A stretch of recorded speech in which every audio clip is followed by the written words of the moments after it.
ó mọ̀ wá ga báyìí ó gbogbo ẹ̀ wá tojú sú mi ní n tó jẹ́ pé òní gangan lọ́jọ́ bí ìyá mi rọ̀rùn ní gbogbo Manchester tó yẹ kí n wà ń bẹ̀ kí n máa fi tewúrẹ́ jẹ yán kí n máa fi tàgùtàn jẹ kà. ṣé bí n bá tiẹ̀ tún rábúrò ìyá mi rọ̀rùn Búkì Ajítẹ́rù Yorùbá ló làṣàkárí ayé. kòró ti ti bọ́dà.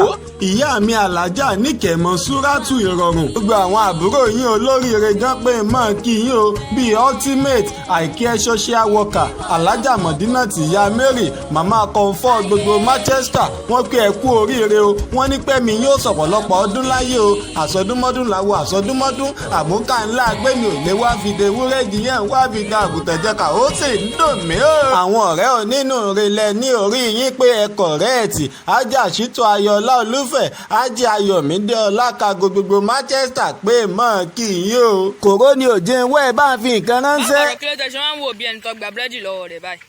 lẹ́nu òfò sọ́hún tó yẹ kí n wà Manchester báyìí kí n mọ̀ fi de wúrẹ́ jiyàn mọ̀ fi de àgùntàn jẹ́ka kòró ti bà nǹkan jẹ́. ṣé ìdí tẹ̀sán wọn ronú nù ẹ farabalẹ̀ tí ń lọ ni.